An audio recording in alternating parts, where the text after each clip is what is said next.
la santificación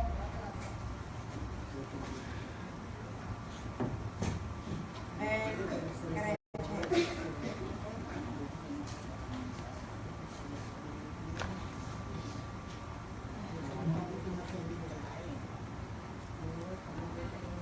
Ok, le voy a dar primeramente unas definiciones para ir calentando el entendimiento, preparando el terreno para recibir la doctrina y la enseñanza en esta mañana. Santificación, la palabra santificación viene del griego aiasmos. Yo me colgué en griego, así que aiasmos, que tiene sentido de un estado de pureza. Significa también hacer santo o consagrar. Así que la palabra santificación tiene dos acepciones.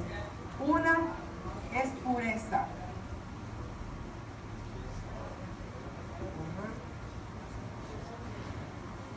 La segunda, poner aparte literalmente. Consagrar, dedicar, separar.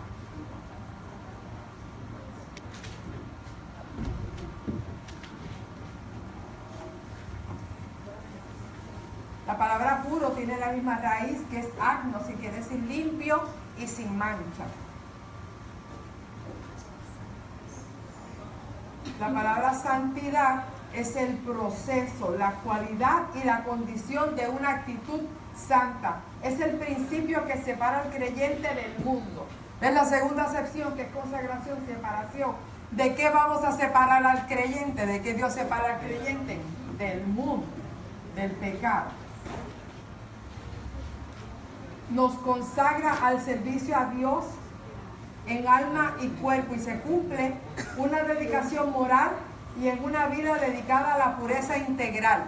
Esa pureza, esa santidad es integral, porque la palabra que vamos a cubrir principalmente hoy, que es Primera de Tesalonicenses, vamos a hablar en el capítulo 4, pero el capítulo 5 dice, el versículo 23, el mismo Dios de paz os santifique por completo. Sé que es una santidad integral en toda nuestra vida y todo vuestro ser, espíritu, alma y cuerpo, sea guardado irreprensible, separado para la venida de nuestro Señor Jesucristo. Así que es un estado de pureza integral. La palabra santa, busqué santidad, santificación, santa, para que veamos todos los sinónimos que pueda tener esta palabra y preparemos así nuestro entendimiento. Santa, la misma raíz agios, quiere decir consagrado, puro, sin mancha, separado, sagrado, propiamente reverenciado, digno de veneración, separado para Dios y sin contaminación. Por eso es limpio y sin mancha, algo que no está contaminado. Vamos a dar un repasito. Un repaso rapidito sobre la salvación. Usted sabe que la salvación, nos vamos a dar una clase completa sobre esto porque es un tema que toma mucho tiempo. Pero en la salvación sabemos que entran tres aspectos, y eso todos nosotros lo sabemos, ¿verdad? ¿Cuáles son esos aspectos? La justificación. Lo hemos oído antes, ¿verdad?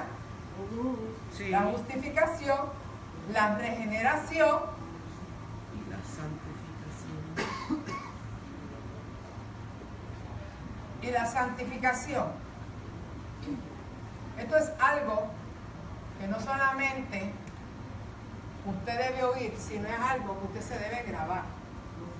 Porque su salvación, si esto define los procesos que entran en su salvación, es importante para su vida. Usted tiene que saber lo que pasó con usted cuando aceptó a Jesucristo y lo que va a seguir pasando en su vida con Dios.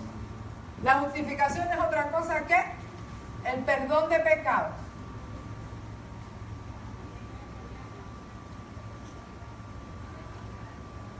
Este proceso inicial, la justificación, es un proceso que ocurre en el trono de Dios.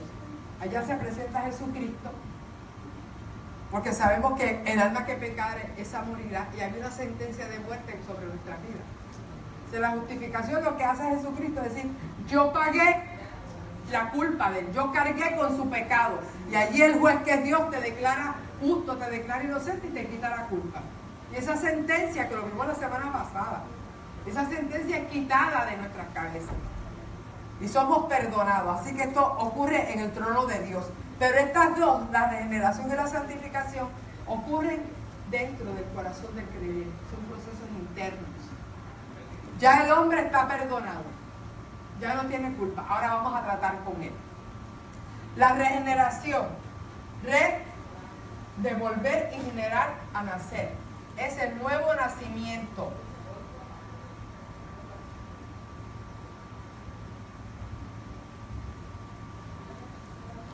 Cuando nos convertimos al Señor, nacemos de nuevo. Morimos al pecado. Nuestro viejo ser, nuestra vieja naturaleza muere. Y Él engendra, Dios engendra, genera dentro de nosotros una nueva criatura, un nuevo ser espiritual. Separado del mundo y sin pecado. Este nuevo ser ya sin pecado. No dije separado del mundo, córrelo, porque eso viene después. Sin pecado, una nueva criatura. Un nuevo ser espiritual dentro de nosotros, que va a vivir conforme a la voluntad de Dios. Y el otro proceso, que ya lo dije, es la santificación, que es la separación. Entonces Dios lo separa. Lo separa de la contaminación del mundo. Lo consagra para sí. Y lo lleva a un estado de limpieza, de pureza. Estamos limpios de pecado.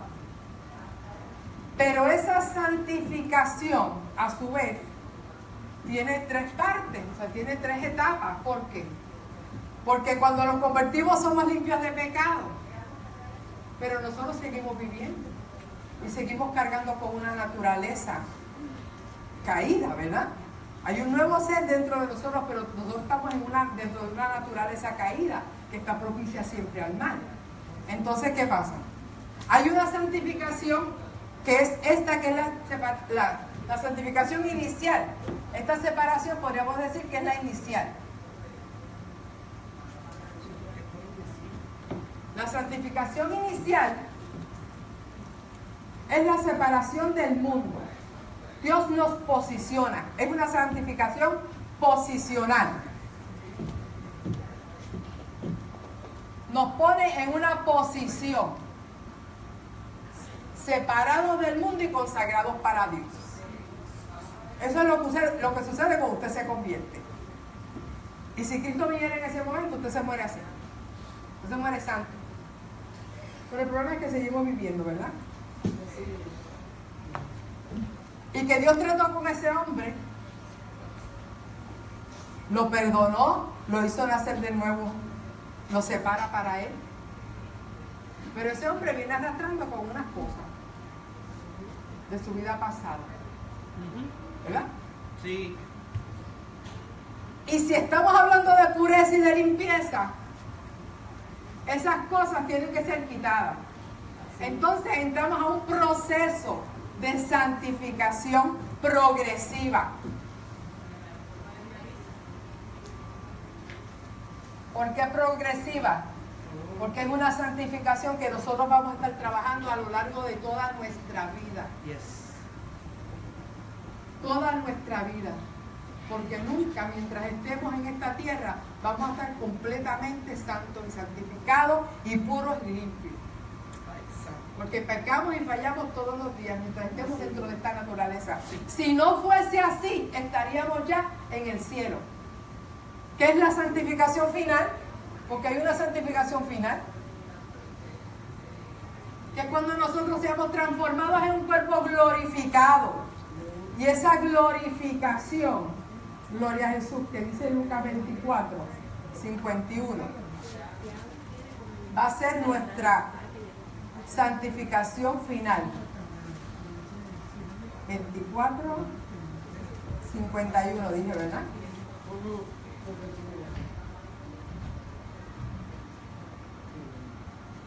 En Lucas 24, 51, para ver la acepción de separar, de consagración. Cuando Cristo fue llevado al cielo, lo que dice la Escritura es que aconteció que bendiciéndolos, se separó de ellos y fue llevado arriba al cielo. Ahí hubo una separación que va a ser, que es paralela. Fue la primera vez que el Señor ascendió a los cielos. Y esa separación de Dios va a ser igual que esta separación, santificación final nuestra, cuando seamos tomados y llevados al cielo. Ahí vamos a ser no consagrados, sino glorificados. Y entonces allá en el cielo es que vamos a estar en un estado de pureza completamente, íntegramente por toda la eternidad, porque allá no habrá más tribulación, no habrá más pecado, no habrá más nada. Esta naturaleza se queda aquí. Tenemos que vencer al mundo, vencer la carne. Son nuestros tres enemigos, ¿verdad? El mundo, el diablo y esta carne, nuestra naturaleza, nosotros mismos. Este es el enemigo que tenemos que estar batallando todo el día. Así que de todos los procesos de su salvación, el Señor hace todo esto. Pero usted tiene que trabajar esta. Y de esa de la que vamos a hablar. De la que nos toca a nosotros. De la progresiva. Todo lo demás lo va a hacer el Señor. Usted aceptó a Cristo, lo justificó, lo regeneró y lo santificó. Y Él es el que lo va a levantar al cielo. Él es el que lo va a levantar. Pero mientras estemos en esta tierra, vamos a estar trabajando con esa santificación progresiva. ¿Por qué no lo hace el Señor de un cantazo, de una sola vez? Porque nos mata. Todo lo que nosotros venimos arrastrando, todos los errores que cometemos, todos los pecados que cometemos, el Señor va trabajando con ellos poco a poco en nuestro caminar. Porque si lo hace de una sola vez, nos destruye, gloria al Señor. Y Él lo sabe, que nosotros no podemos resistirlo. Esto lo vemos claramente en 1 Corintios 1. Pablo le dice a los corintios, fíjense, 1 Corintios 1, 2. A la iglesia de Dios que está en Corinto, a los santificados en Cristo Jesús, ¿ves? El proceso inicial. Ya fueron santificados en Cristo Jesús, llamados a ser santos. Fueron santificados, perdónenme, pero también fueron llamados a ser santos. Fueron llamados, o sea que eso le corresponde a ellos. Él los santificó, pero ahora ustedes se tienen que santificar progresivamente. Hay un llamado a la santificación con todos los que en cualquier lugar invocan el nombre de nuestro Señor Jesucristo. Ninguno de los cristianos en esta tierra puede decir que ha alcanzado un nivel absoluto de perfección. Si lo hace mentiroso a Dios. Hacemos mentiroso a Dios. Pero todos debemos tener la meta de caminar en la senda de la santificación. En 2 Corintios 7:1. Tengo muchas citas bíblicas, así que aprovechense para que vayan manejando la escritura. 2 Corintios 7:1. Dice, así que, amados, puesto que tenemos tales promesas, limpiémonos de toda contaminación de carne y de espíritu, perfeccionando la santidad en el temor de Dios. O sea que esta santidad inicial hay que perfeccionarla. O sea, no nos podemos quedar así como el día que nos convertimos y ya, me convertí, ya sigo caminando, gloria al nombre del Señor. No, limpiémonos de toda contaminación de carne y de espíritu, perfeccionando la santidad en el temor de Dios. Y en Filipenses 1:6 añade,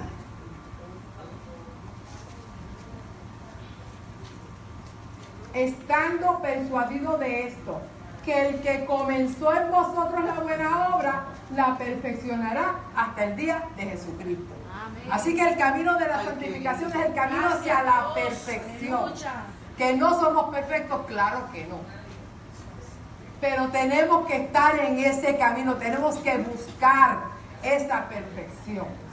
Debemos saber que el llamado que Dios nos ha hecho no es solo entrar por la puerta de la salvación y permanecer inerte ahí, en esa nueva posición y condición. Dios tiene una posición y una condición de ser salvo, pero no te puedes quedar inerte.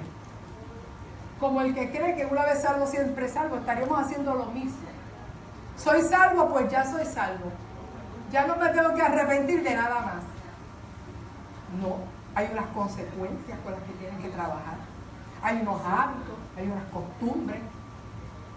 Y vamos a seguir cometiendo errores, claro que sí, a lo largo del camino, por nuestra debilidad humana. Debemos ingresar al discipulado auténtico que tiene Cristo como modelo a seguir. Pablo le dijo a los corintios: sed imitadores de mí como yo de Cristo. Amén. Así que esa es la estrategia. Los líderes imitaban a Cristo y el pueblo debía imitar a los líderes. Así que poner a los líderes y a los ministros en una posición bien difícil, que es la posición del modelaje. Que aquellos que Dios ha llamado a ministrar su palabra, entonces tienen que modelarle a los demás. Alabado sea el nombre del Señor. Aleluya. A los tesalonicenses los trató como niños espirituales. Primera de Tesalonicenses 4 es la base bíblica de hoy. Y eran gentiles, nuevos convertidos, venían del paganismo. Eran niños espirituales, no tenían ningún conocimiento como lo podía tener un judío.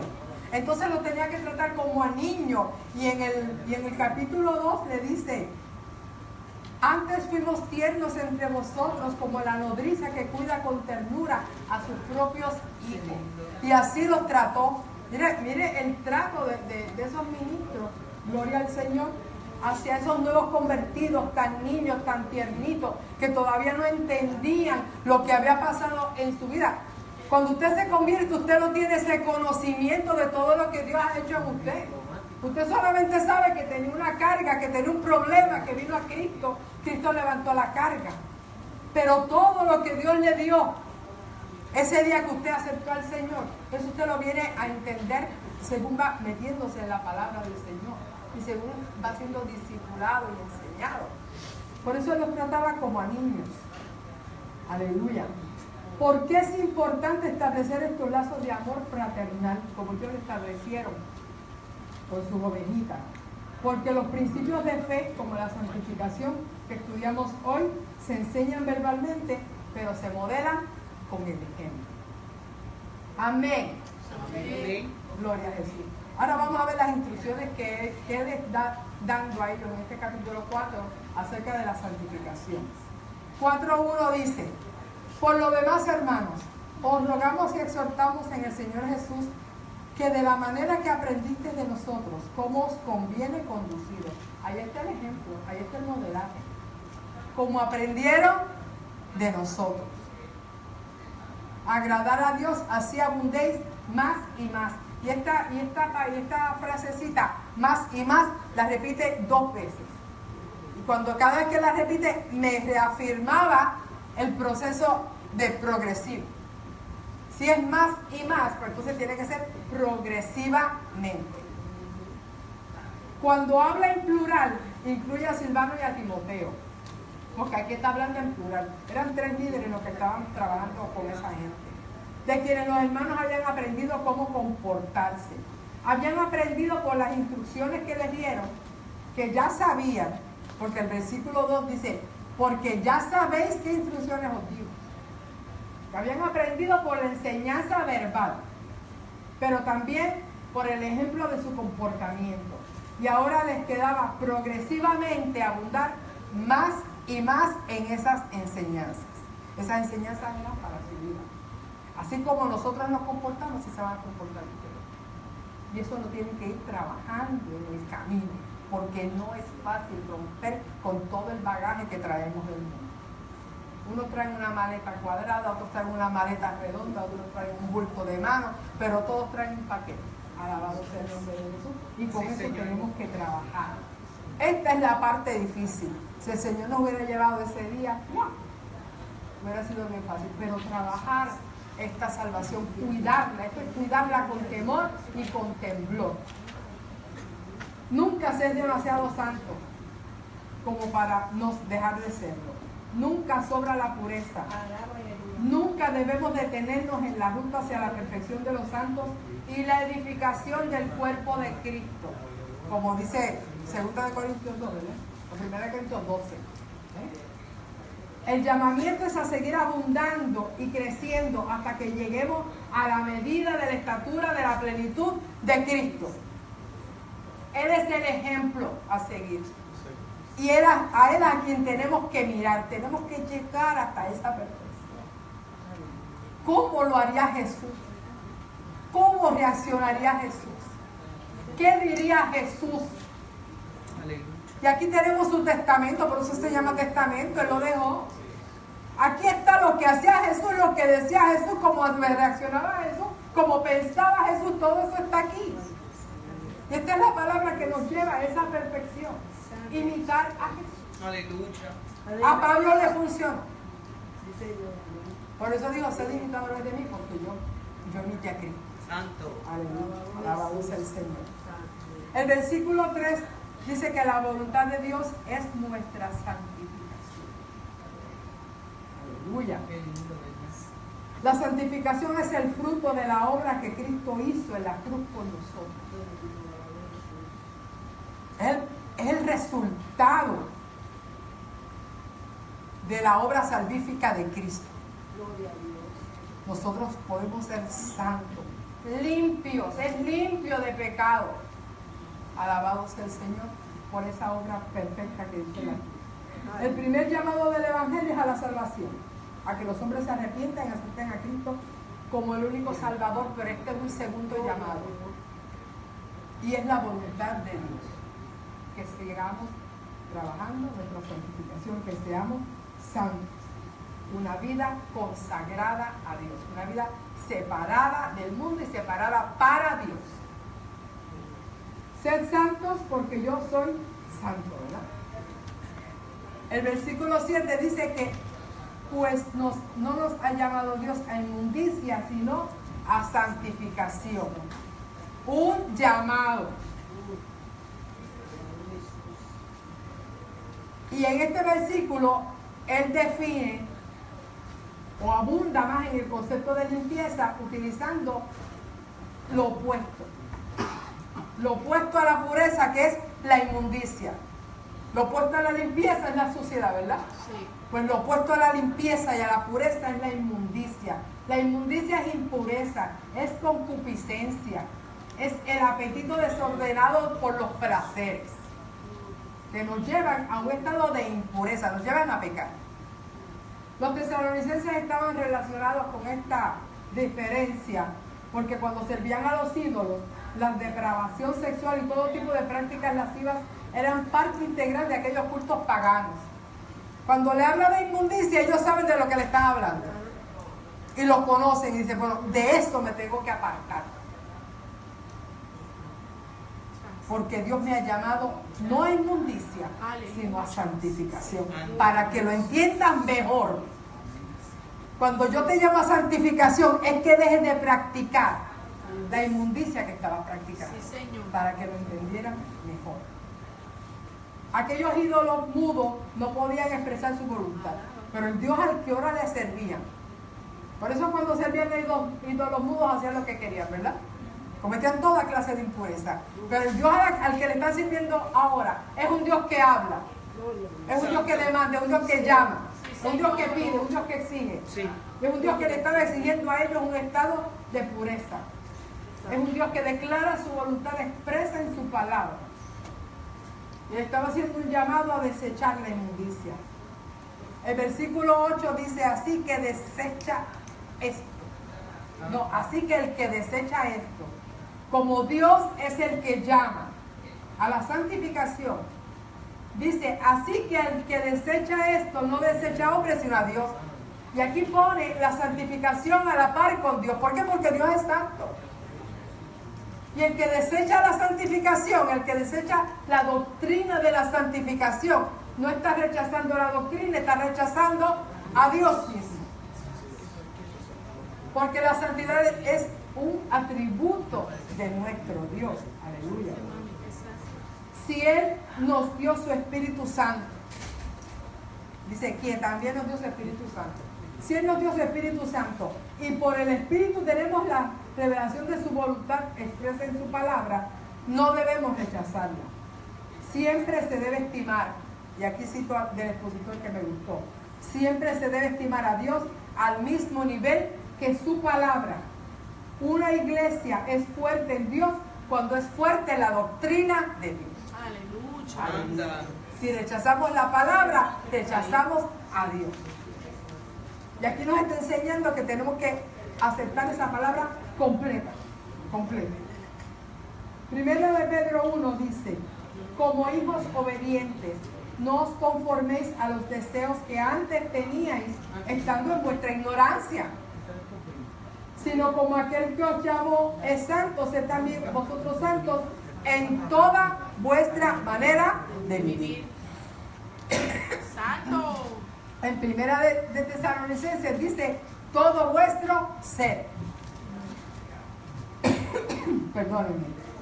Pero Pedro dice: en toda vuestra manera de vivir.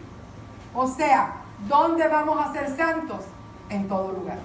¿Cuándo vamos a ser santos? En todo tiempo. Y esto a mí me trajo un paralelismo con Deuteronomio 28. Porque en Deuteronomio 28 el Señor establece las bendiciones que iba a traer sobre su pueblo. Y le decía: bendito serás en la ciudad y bendito en el campo, bendito en tu entrar y bendito en tu salir. Y yo me acordé de esto cuando leí esta porción de primera de Pedro: en toda vuestra manera de vivir, en todo vuestro ser. Y así como Dios dijo: bendito serás en la ciudad y bendito en el campo, bendito al entrar y bendito al salir, tenemos que ser santos en la ciudad, santos en el campo, santos al entrar, santos al salir. Alabado sea el Señor. Santo al entrar y santo en el salir. Y siguiendo con esa libertad poética, me fui a Deuteronomio 6. Porque si amamos a Dios con todo nuestro corazón, donde está el Shema, en Deuteronomio 6, si amamos a Dios con todo nuestro corazón y con todas nuestras fuerzas, y ponemos su palabra en nuestro corazón, seremos santos, como dice allí, estando en la casa y andando por el camino, al acostarnos y al levantarnos. Y como nos dice la carta de los Tesalonicenses en esta mañana: santos en el matrimonio y santos en la hermandad cristiana. O sea que está ligando a la santidad, fíjese, a nuestras relaciones. La santidad no es un concepto de aislarte del mundo, consagrarte del mundo y ponerte una aureola y estar en un estado catatónico. Aquí estoy santo, apartado del mundo, apartado del mar y no peco. No, la santidad el Señor la liga a las relaciones. Estamos en el mundo, no somos del mundo, pero tenemos que relacionarnos con los del mundo porque tenemos que ganar este mundo para Cristo. Y tenemos que relacionarnos con los demás. Y en esta mañana, muy certeramente, el Señor ata la santidad a nuestras relaciones, en la intimidad donde nadie nos ve. ¿Cómo somos santos en nuestras relaciones? Aquí en estas cuatro paredes todos somos santos. Y cuidado, porque aquí cometemos también pecados. Estando aquí en nuestras relaciones, cometemos pecados. Estando aquí en nuestras actitudes, cometemos pecados. Y aquí es donde es más fácil ser santo. Ahora imagínense afuera donde tenemos tantas luchas. Cuando sentimos que estamos delante de Dios públicamente, somos santos, podemos ser santos. Pero en la intimidad donde nadie nos ve, es más difícil ser santo. Entonces nos liga primero a la relación matrimonial y después a la hermandad. Versículo 3 dice: pues la voluntad de Dios es vuestra santificación, que os apartéis de fornicación. Aleluya. Ay, Jehová. Y empieza a ser más específico. Porque primero le dice que se aparte de la inmundicia, ok. Pero vamos a ser específicos. Ay, santos. Primero de Corintios 6, 18. Dice: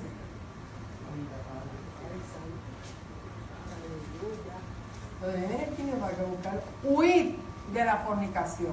Ay, santo. Aquí dice que nos apartemos. Otra vez, santificación es separación. Que nos apartemos de la fornicación.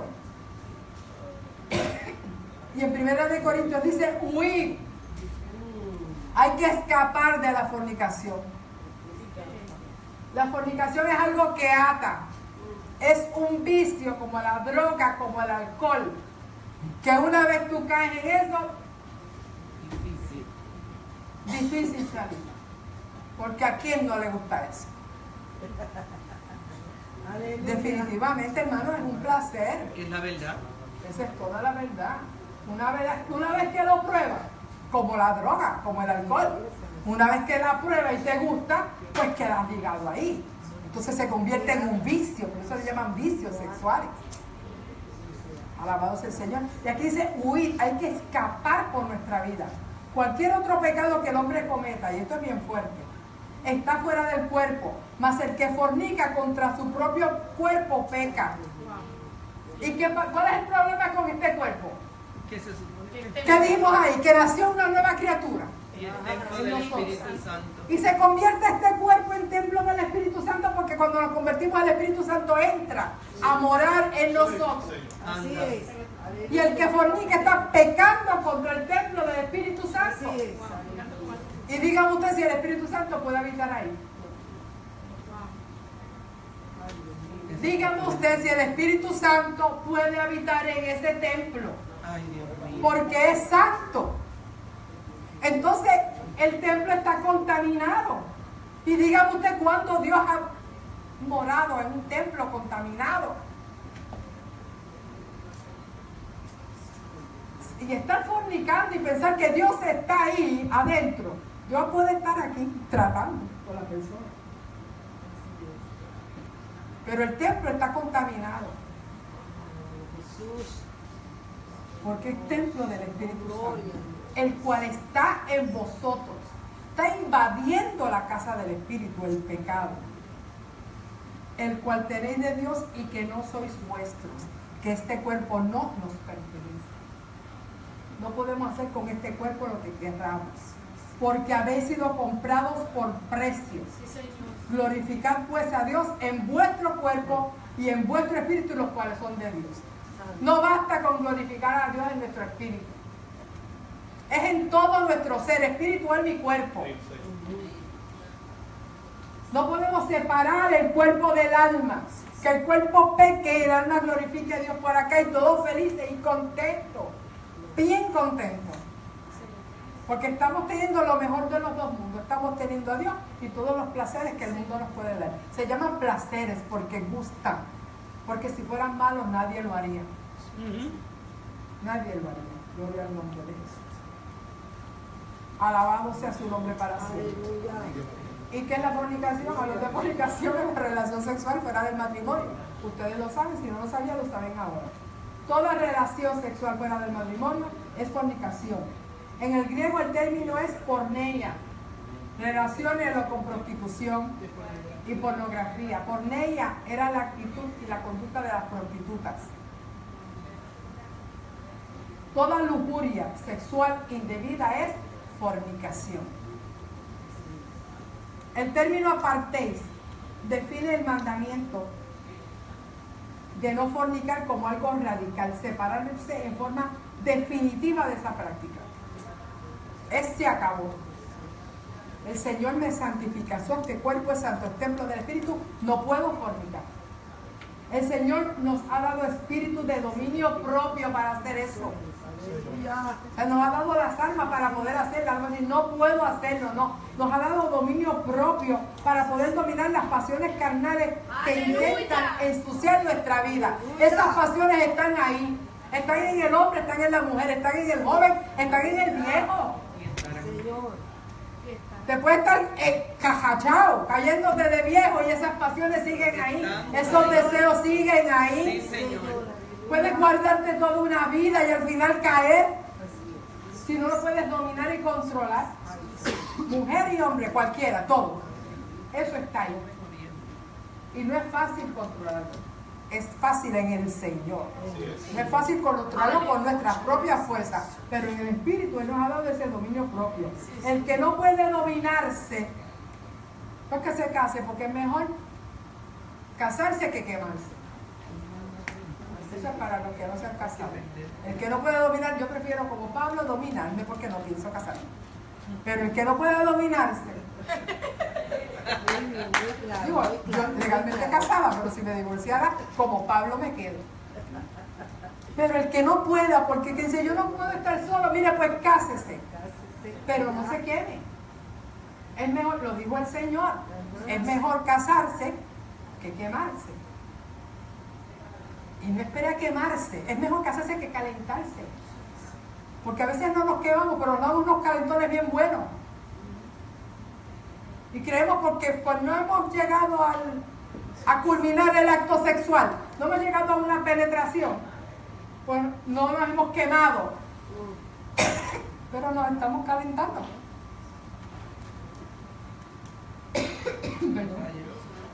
Como quiera peca. Hasta me ahogo. Como quiera peca. Como quiera peca. Como quiera peca. Porque están haciendo cositas que ustedes saben que no tienes que llegar al acto per se, pero está haciendo cositas que conducen al acto. Entonces, ¿qué estamos haciendo con esta carne? Con esta mente, con este corazón. Lo estamos llenando de pasiones desordenadas. Pasiones desordenadas. Y estamos contaminando el templo del Espíritu. Amén. El sexo es exclusivamente para el matrimonio.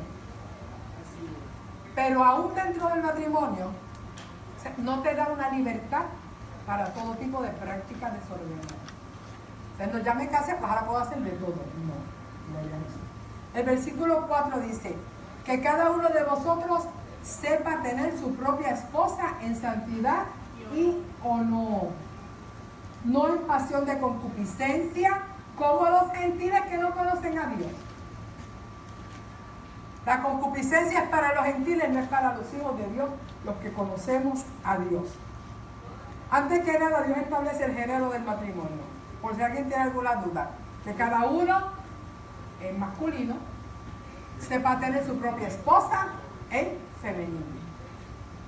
El matrimonio entre un hombre y una mujer, según establecido por Dios y sostenido por la iglesia. Aunque lamentablemente pues no haya ganado muchos enemigos, tenemos que seguir defendiendo la verdad de Dios. El segundo principio que se enseña aquí es el de la monogamia, porque habla en singular, es una sola esposa, un solo esposo.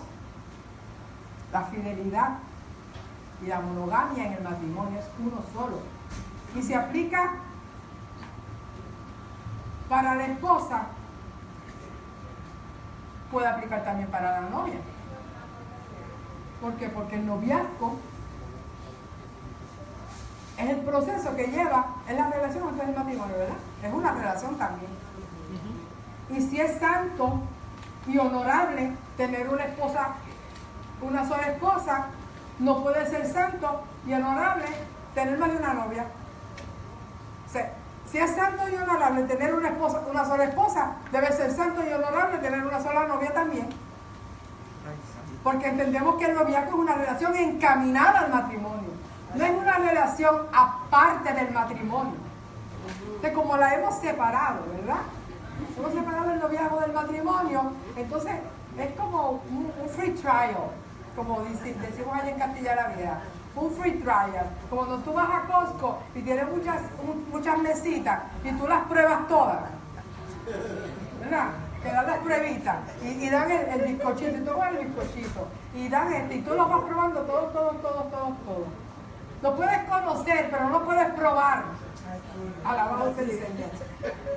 Es una relación, la relación que tengas con esa persona tiene que ser igualmente santa y honorable, porque va conduciente, al matrimonio. Alaba lo que está vivo. Y sabemos que lo que comienza bien Termina bien. tiene más posibilidades de terminar bien, ¿verdad? Sí. Sí, porque nunca sabemos. Y lo que empieza mal, pues tiene más probabilidades de terminar mal. Pero nosotros lo vamos a empezar bien, porque queremos agradar a Dios y queremos hacer las cosas bien desde el principio, ¿verdad? Claro. Y hacerlo todo en el orden de Dios. Tercero, la santificación del matrimonio exige la existencia de un pacto de fidelidad en el cual el hombre cristiano se compromete con una mujer también cristiana, porque si vamos a buscar compañero, debe ser un compañero que sirva y que honre a Dios, y que sea Dios el que determine, porque para qué vamos a hacer un yugo desigual y tener una persona que deshonre a Dios. que no le sirva al Señor. A tal modo que él la pueda llamar su esposa. Por eso se usa el término tener para referirse a un hombre que está legítimamente casado. Cuando tiene su esposa, quiere decir que está legítimamente casado. Porque el matrimonio se debe formalizar, como manda la ley y como manda Dios. Amén. Por último, la santidad ya no nada en el matrimonio. El matrimonio no debe existir sobre la base única del disfrute sexual. Sabemos que en el diseño de Dios, para el matrimonio, el sexo tiene un papel fundamental. Eso lo sabemos. El sexo es parte de la relación matrimonial. Le voy a dar a Proverbios 5 para que no se me vaya tan triste. Porque le estoy diciendo que a mí que no y que no, pero le voy a decir que sí, que sí, que sí. Proverbios 5, 18 dice: sea bendito tu manantial y alégrate con la mujer de tu juventud. Como sierva amada y graciosa casera, sus caricias te satisfagan en todo tiempo y en su amor recréate siempre. ¿Por qué, hijo mío, andarás ciego en la mujer ajena y abrazarás el seno del extraño? En el orden de Dios, las caricias, el placer, el sexo dentro del matrimonio está totalmente permitido porque así lo diseñó Él. El problema es cuando entramos a hacer cosas, como dice ahí, como hacen los paganos, ¿verdad? Como los gentiles que no conocen a Dios. Bueno, los gentiles son paganos, claro. Son paganos. Hebreos 13:4 dice: honroso sea en todos el matrimonio. Honra es pudor, honestidad, recato, virtud, decencia. Y el lecho sin mancilla. Quiere decir sin mancha, santo, puro. La pareja cristiana tiene el deber de presentar su intimidad, de preservar su intimidad de las prácticas perversas de una sociedad llena de lascivia. Nuestra sociedad está cargada de lascivia por todos lados, en las redes sociales, en los medios de comunicación. Inclusive el Día de la Amistad y el Amor, que era el 14 de febrero, ahora se ha convertido en el Día de la Lujuria. O sea, los regalos que el comercio está promoviendo para el 14 de febrero es ropa íntima y juguetes sexuales dignos de una película pornográfica. Esos son los nuevos regalos a los que se le está dando publicidad. Y que ese día del amor y la amistad es el día del sexo diferente, al ser algo diferente a lo que hacen. Películas y canciones que están llevando a nuestra juventud a pensar que pueden cometer todo tipo de actos dentro de la intimidad, todo tipo de actos contra natura, porque la natura la estableció Dios. Dios estableció un hombre y una mujer. Dios le puso los órganos sexuales al hombre y a la mujer para que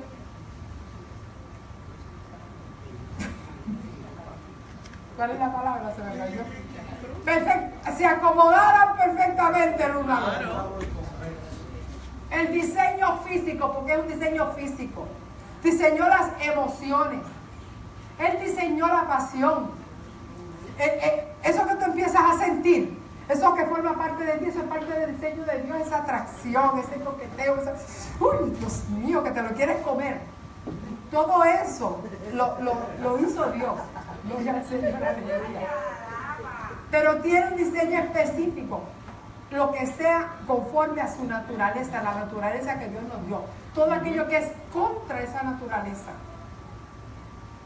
todo eso es inmundicia y lascivia. Santo. Por eso le llama contra natura, porque va en contra de la naturaleza. Si usted quiere saber, mire, léase Cantar de los Cantares. Y vean cómo es el amor y la pasión entre un hombre y una mujer en el orden de Dios. Lo que se puede hacer muchas cosas. Ahora el enemigo siempre nos va a llevar a lo que no se puede hacer. A lo que no se puede hacer es a lo que se le da publicidad. A lo que está de moda practicar. Y el que no lo hace, no está en nada. Eso es así. Cuando la palabra nos manda fuera del matrimonio y también dentro del matrimonio, aquí a un lecho sin mancilla. La cultura del sexo desordenado está tocando a las puertas de la iglesia. Difícil para el hombre de reconocerlo, porque se practica en la intimidad donde nadie nos ve, pero no para el Espíritu, porque el Espíritu Santo todo lo trae a la luz, todo lo revela, todo lo muestra. El Espíritu deja sentir, y la bendición se detiene cuando hay pecado, y ustedes lo saben. La bendición de Dios se estorba. ¿Por qué? Por lo que dijimos antes, porque este cuerpo es templo del Espíritu Santo y lo estamos llenando de inmundicia. Podemos tener el placer sexual y agradar a Dios a la misma vez, solamente buscando la voluntad, la perfecta voluntad de Dios. Amén. Amén. Otra relación, la hermandad cristiana. En la hermandad cristiana también tenemos que practicar la santificación. El versículo 6 dice que ninguno agravie ni engañe en nada a su hermano, porque el Señor es vengador de todo esto, como ya os hemos dicho y testificado. Y el 9 dice, pero acerca del amor fraternal no tenéis necesidad de que os escriba, porque vosotros mismos habéis aprendido de Dios que os améis unos a otros. Y también lo hacéis así con todos los hermanos que están en toda Macedonia. Os rogamos, hermanos, que abundéis en ello más y más. Y aquí otra vez lo dice, más y más, progresivamente mejorar nuestras relaciones fraternales. No podemos ser verdaderamente santos si no vivimos una vida que manifieste el fruto del Espíritu, el amor. El amor es santo porque Dios, que es amor, es santo. 3 veces santo. Cada uno debe ver a otro creyente como su hermano. Somos hermanos. Hermano es más que amigo. Hermano es hijo del mismo Padre. Yo lo he dicho aquí hasta el cansancio. Más que amigos somos hermanos. Hijos del mismo Padre. Corre por nosotros la misma sangre purificadora de Jesucristo. Y todos entonces estamos al mismo nivel. Todos somos hermanos. Y así debemos verlo. Y evitar agraviar. Agraviar es ofender, perjudicar o engañar a su hermano. Engañar es mentir, es embaucar, es traicionar. Engañar es ocultar. Gloria a Jesús. Es contra la santificación hacer sentir mal a nuestros hermanos. Una cosa de la que debemos cuidarnos en todo momento es de ofender, hacer daño, hacer sentir mal a tu hermano, que es tu propia sangre, porque ahora mismo es nuestra propia sangre. No podemos levantar manos santas si tenemos iras y contiendas en el corazón, y nuestra oración será estorbada. La oración que Dios recibe está condicionada a la santidad del corazón en cuanto a las relaciones con el hermano. No se puede traer ofrenda al altar y pretender que Dios la reciba si se ha agraviado a un hermano. Y Mateo 5 dice con relación a las ofrendas.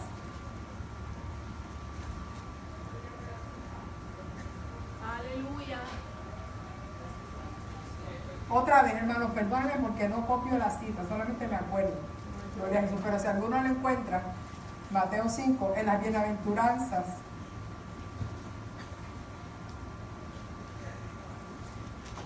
Oíste que fue dicho a los antiguos, no matarás, y cualquiera que matare será culpable de juicio. Pero yo os digo que cualquiera que se enoje contra su hermano, enojarse, no lo tienes que matar. Enojarte contra tu hermano será culpable de juicio, y cualquiera que diga necio a su hermano será culpable ante el concilio, y cualquiera que le diga fatuo quedará expuesto al infierno de fuego. Estos agravios son verbales. Con nuestras palabras podemos hacer daño, herir, lastimar a alguien. Cuanto más con nuestras acciones. Por tanto, si traes tu ofrenda al altar y allí te acuerdas que tu hermano tiene algo contra ti, no que tú tengas algo contra tu hermano, es que tu hermano tiene algo contra ti. Y quizás ese algo que tu hermano tiene contra ti, pues tengas razón porque tú lo hiciste. Pero también puede que no tengas razón porque tú digas, yo no le hice nada. Y nosotros tenemos la costumbre de decir, yo no hice nada, yo no dije nada, si está enojado allá él. Si está enojado, pues que se le pase, que bregue con eso. Si está enojado, pues que bregue con eso y cuando se le quite, que venga. Que vengan, yo lo recibo porque yo soy muy espiritual y muy santo y yo amo a mis hermanos. Entonces, mientras tanto, tu hermano tiene algo contra ti y quizás él está tan atado que no puede venir donde ti. Y estás roto esa relación. Y tú que te das cuenta que tu hermano tiene algo contra ti, no puedes ir delante de tu hermano. Santo. Por orgullo, porque es orgullo y presentamos nuestra ofrenda al altar. Y Dios dice que deja tu ofrenda en el altar. Porque Dios no necesita ofrenda. Dios es el dueño del oro y de la plata. Tú eres el dueño de todo, tu ofrenda. Y no solamente tu ofrenda, tu trabajo, lo que estés haciendo para el Señor, no le va a agradar a Dios. Así que lo que tú tienes para Dios, tráelo. Déjalo, dice que no tráelo. Déjalo en el altar. Y anda y reconcíliate primero con tu hermano. Pero si yo no tengo nada contra él, es él el que tiene contra mí. Sí, pero tú lo sabes. Y a ti es a quien Dios te lo está demandando. Amén. Amén. Presenta tu ofrenda. Y entonces presenta tu ofrenda. Miren, a mí me encanta, me fascina. Los 22 años que yo llevo de maestra, el Señor siempre me ha dado experiencia antes de la clase. Y eso a mí me encanta y me fascina. Pero no me fascina cuando es contra mí, sobre mí misma. O sea, cuando es para traer enseñanza acerca de otros, me encanta y yo la traigo felizmente. Pero cuando es contra mí misma, entonces no me gusta. Amén. Amén. Y esta semana el Señor me dio una experiencia que me destrozó y me parató. Y es que de todas las personas que hay en la iglesia, yo tuve que pecar contra la Virgen. Entonces, no podía hacer otra, tenía que hacer la Virgen. Entonces, y una cosa que yo entendía que podía pasar por alto, porque le dije una mentira. Y si yo se la cuento, es una mentira pequeña. Y yo la vi como pequeña, una mentira. Y aquí dice, no, ¿qué dice qué? No engañes a tu hermano. ¿Sí o no? Y yo me fui para casa y dije, bueno, en el carro le pedí, Señor, perdóname. Porque cuando pecamos contra Dios, vamos delante de Dios, ¿verdad? Pero cuando pecamos contra el hermano, ¿qué hacemos? Vamos delante de Dios también. Y le pido, Señor, perdóname porque pequé contra mi hermano. Y ya lo resolví. Y yo lo arreglo mañana, yo lo resuelvo porque yo la voy a ver el domingo y yo lo resuelvo. Cuando la vea, yo lo resuelvo. Y cuando llegué a mi casa, allí el Señor me cogió así. Y me dijo, no te, así, pero así, literalmente así. Y me encerré en mi cuarto. Y allí me dijo, no te lo voy a pasar por ahí. Si tú crees que es tan fácil como, Señor, perdóname, que pequé. Y lo voy a arreglar y mi hermana no se va a enterar. Y la iglesia mucho menos. La iglesia mucho menos, pero sería hipócrita de mi parte dar esta clase y no decir que pequé. Y que engañé a mi hermana, porque si tú le dices una mentira es un engaño. Y el Señor me dijo, no te lo voy a pasar por alto. Y empezó a agarrarme el corazón. Y yo llamé y no me contestó. Pues yo seguía orando. Y le mandé un mensaje y no me contestó. Yo seguía orando. Y la pastora se acostó a dormir y yo seguía orando. Y como leyó la hermana esta mañana, porque Dios es perfecto. Dios todo hace Amén. perfecto. Claro que sí. No me dejó dormir. No dormí. Y mientras callé se envejecieron mis huesos. Aleluya. Y estuve toda la noche envejeciéndome. Ya se me volvió más viejo. No sería que eso duele. No sería que eso duele y uno llora. Y llora. El Señor. Y no dormí en todo el día. Entonces no fui a trabajar tampoco. No dormí toda la noche y todo el día. Hasta que la pastora me mandó un mensaje, me llamó una de las dos. Y me llamó. Entonces, hasta que no confesé mi pecado. Porque el pecado se confiesa. Y es bueno confesarlo delante de Dios porque ahí nadie nos escucha. Nadie nos escucha. Pero aquí dice, deja tu ofrenda en el altar y vete y arréglate con tu hermano. La importancia de Dios. Y fíjense que aquí está hablando de la bienaventuranza. En Mateo 5 está hablando de la bienaventuranza. Y después que habla de la bienaventuranza, empieza a hablar de la ley. Y habla de las relaciones entre hermanos y también de la relación del matrimonio. O sea que después que habla de los hermanos, habla del matrimonio como un vínculo sagrado. O sea que para Dios es importante nuestras relaciones. Porque nuestras relaciones es la parte más difícil para llevar la santidad. Y esta santidad progresiva, ¿cómo la vamos a demostrar? ¿Cómo la vamos a perfeccionar? Mientras estamos en el mundo, no separados del mundo físicamente, sino relacionándonos con el mundo. Y en el mundo están nuestros hermanos. Y primero con los de la casa, gloria al Señor.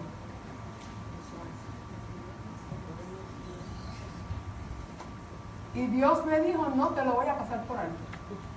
Nosotros creemos que Dios pasa por alto el pecado y que puede pasar por alto cosas pequeñas. Claro, después nosotros hablamos muchas cosas más. Pero la enseñanza en esta mañana es que aún la falta más pequeña, Dios no la deja pasar. No te lo voy a dejar pasar.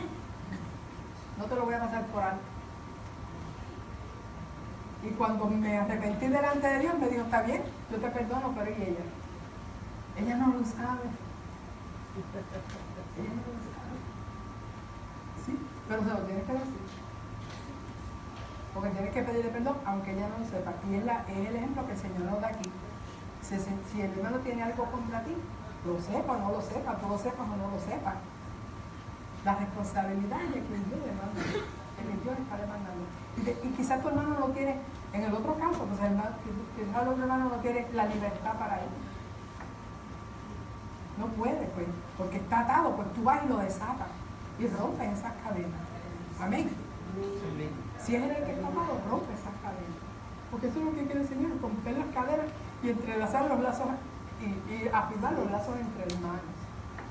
Amén. Amén. Gloria a Jesús. Así que es contra de la santificación hacer sentir mal a nuestros hermanos.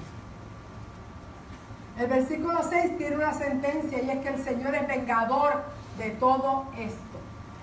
Si alguno procede injustamente contra su hermano, el Señor le pagará con venganza. Y horrenda cosa es caer en manos de un Dios vivo. Cuando Caín mató a Abel, Dios le dijo, la voz de la sangre de tu hermano clama a mí desde la tierra. ¿Y qué hizo Dios? Lo maldijo a Caín. Es que podemos tratar de hacer como Caín y tratar de encubrir el pecado, pero Dios no lo va a pasar por alto. Y el llamado es arreglarnos con nuestros hermanos. O sea, arréglate con tu adversario mientras el día dure, porque después viene el juez y dicta sentencia. Aquí la sentencia es venganza. El amor se aprende de Dios, que nos dio el ejemplo de amor sacrificial, dispuesto a entregar aún a su propio Hijo por amor a nosotros. ¿Qué estamos dispuestos a entregar nosotros? ¿Qué estamos dispuestos a sacrificar nosotros por nuestros hermanos? Ese amor sacrificial de Dios, ¿cómo se puede manifestar en la relación entre hermanos? ¿Estamos dispuestos a sacrificar nuestro tiempo? ¿Estamos dispuestos a sacrificar nuestro orgullo? ¿Estamos dispuestos a sacrificar nuestra comodidad, nuestros recursos a favor de un hermano? ¿Estamos dispuestos a vivir un amor que todo lo crea, que todo lo soporte, que todo lo sufra, que todo lo espere? Ese es el amor de Dios, y ese es el amor que Dios demanda de nosotros. Pablo le pide, les ruega que abunden en amor más y más, porque nunca se ama demasiado. Nunca vamos a poder amar como Dios ama.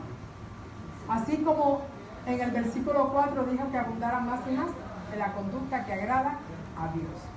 Y ahora vamos a Hebreos. Gloria a Jesús. Hebreos 12.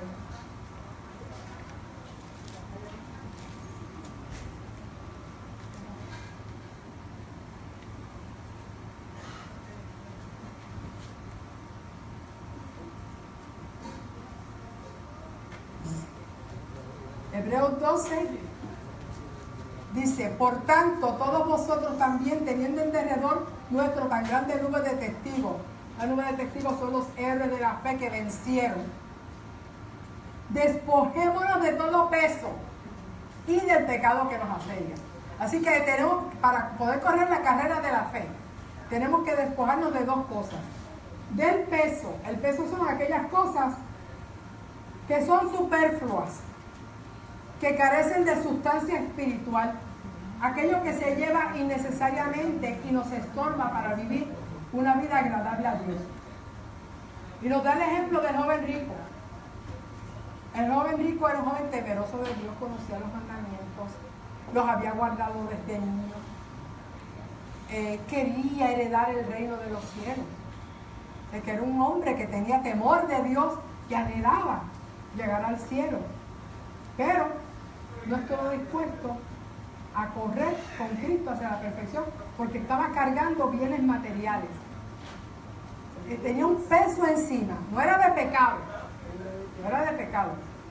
eran sus posesiones materiales que le impedían correr hacia la meta, que le estorbaban en su relación con Dios y no quiso despojarse de ellos. Así que hay un peso que nosotros cargamos del cual tenemos que despojarnos. Y después que nos despojemos de ese peso, también que tenemos que lidiar, que batallar con el pecado que nos asedia. Y asediar es acechar, ¿verdad? Por todos lados, el mundo, el enemigo, esta misma carne está en acecho constante contra nuestra vida espiritual, contra nuestra santificación. Asedia en tiempo presente, o sea que no es el pecado del que fuimos limpios, fue la justificación, es el pecado de todos los días, es el pecado contra el que tenemos que luchar en todo nuestro caminar. El propósito es que caigamos y no alcancemos nuestra meta de consagración, pero el Señor nos ha dado autoridad para reprender las obras infructuosas de las tinieblas.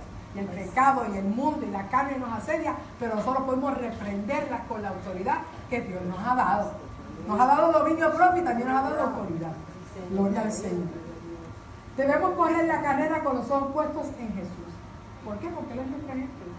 Y porque nunca debemos olvidar ni obviar lo que Él hizo por nosotros en la cruz. Porque gracias a lo que Él hizo en esta cruz, a ese sacrificio, es que nosotros podemos estar en el camino de la santificación. Él es el autor y consumador de nuestra fe, porque Él comenzó la obra de nosotros y la culminará cuando nos corone de gloria. La vida de consagración exige un combate frontal, una lucha contra el pecado, dice el versículo 4. Dice que aún no habéis resistido hasta la sangre. Se va a llegar un límite hasta el que podamos resistir. Resistir hasta que ya no podemos más. Ese es nuestro límite. Hasta la sangre, combatiendo contra el pecado. Esa lucha constante, combatiendo en el gerundio, endo, quiere decir que es una lucha constante, hasta el límite de nuestras fuerzas. Mientras hay lucha, hay victoria, porque Él no permitirá que seamos tentados más de lo que podamos resistir.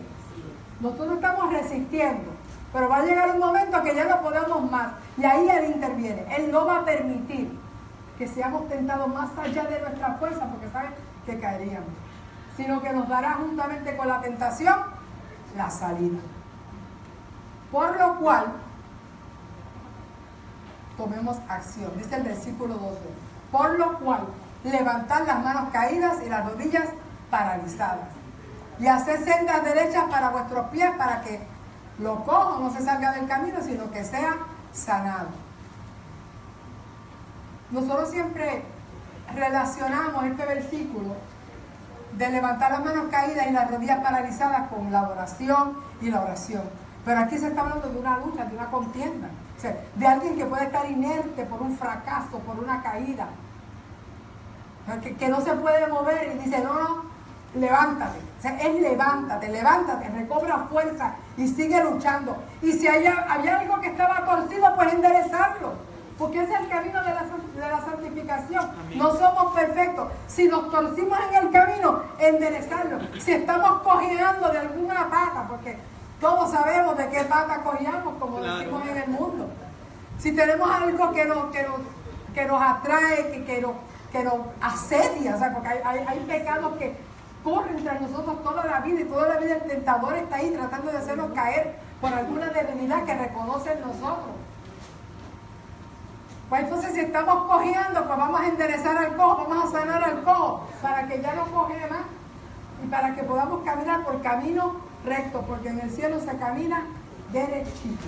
Gloria al Señor. Aleluya.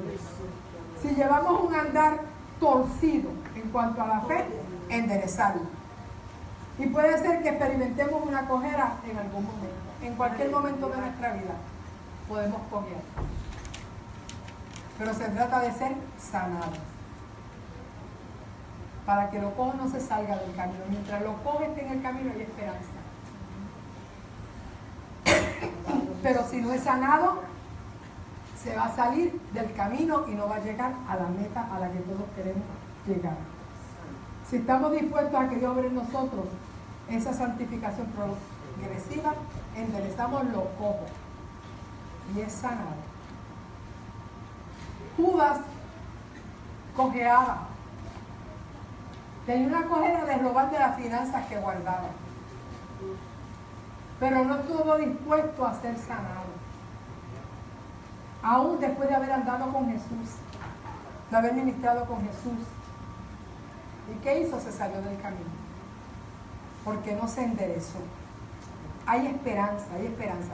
Solamente tenemos que enderezar nuestro camino y seguir. Cuando vemos que nos vamos torciendo, que nos vamos desviando del camino, enderezarnos y seguir. Todos tenemos áreas de nuestra vida y de nuestro carácter que no han sido perfeccionadas, que todavía cojean. De algunas estamos conscientes y de otras no.